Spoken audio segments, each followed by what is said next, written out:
pertama, marilah kita panjatkan kehadiran Tuhan Yang Maha Esa atas berkat dan karunia-Nya kita dalam keadaan sehat. Perkenalkan, nama saya Joshua Pranata Lumentobi.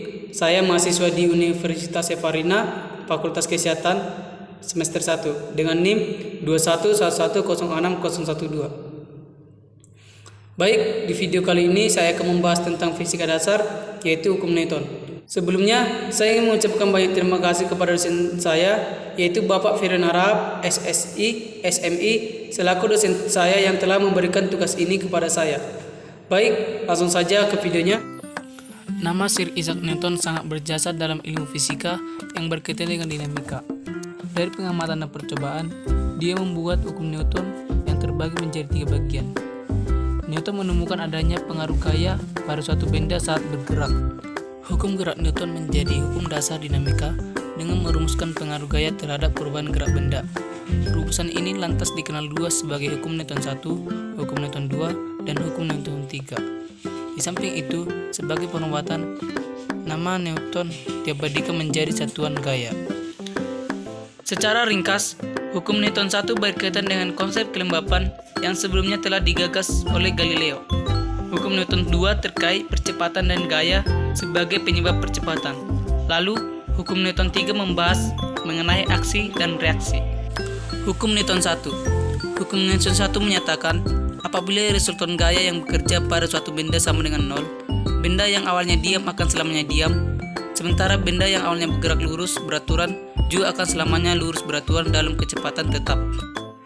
Rumus Newton 1 bisa dirumuskan menjadi sigma F sama dengan 0 atau resultan gaya kilogram meter per sekon kuadrat. Contoh hukum Newton 1 adalah saat naik mobil yang bergerak cepat lalu direm, maka penumpang otomatis terdorong ke depan. Contoh lain yaitu ketika mobil berjalan pelan lalu digas mendadak, maka penumpang di dalamnya akan terdorong ke depan. Hukum Newton 2. Hukum Newton 2 menyatakan percepatan sebuah benda akan berbanding lurus dengan gaya total yang bekerja padanya serta berbanding terbalik dengan masanya. Arah percepatan akan sama dengan arah gaya total yang bekerja padanya. Rumus hukum Newton 2. F sama dengan N A dengan F adalah gaya atau N, M adalah massa benda atau kilogram, dan A adalah percepatan atau meter per sekon kuadrat. Dari hukum ini, diketahui tiap aksi berkonsekuensi memunculkan reaksi, atau bisa dikatakan ada sebab dan akibat. Pemberian gaya sebab menghasilkan gaya akibat. Gaya aksi reaksi bekerja saling berlawanan dan bekerja pada benda yang berbeda-beda. Contoh hukum Newton 2 yaitu terlihat pada waktu melempar batu secara vertikal ke atas, awalnya batu melaju konstan ke atas, lalu melambat dan berhenti akibat adanya gaya gravitasi. Batu tersebut selanjutnya turun ke bumi dengan kecepatan dari massa batu ditambah gaya gravitasi yang mempercepatnya. Hukum Newton 3.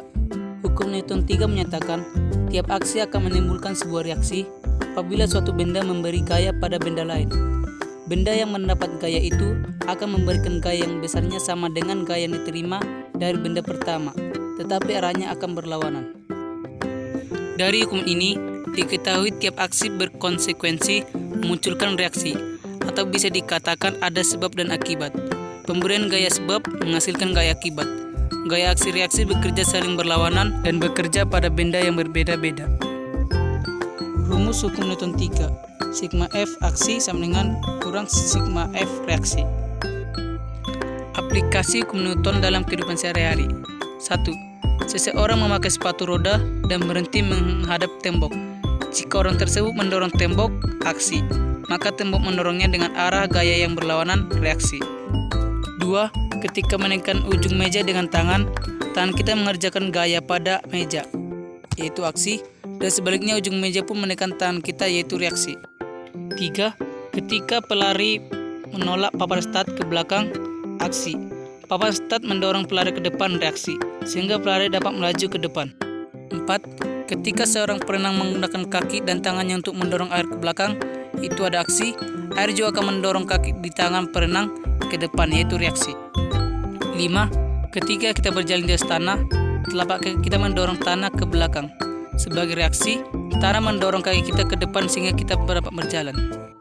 6. Ketika kita menembak, senapan mendorong peluru ke depan, yaitu aksi. Sebagai reaksi, peluru pun mendorong senapan ke belakang.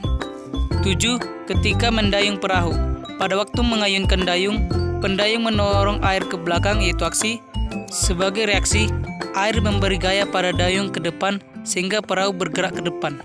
Demikianlah yang bisa saya sampaikan dalam video kali ini. Apabila ada kesalahan kata atau penyampaian kata pada video kali ini, saya mohon maaf dan saya ingin mengucapkan banyak terima kasih.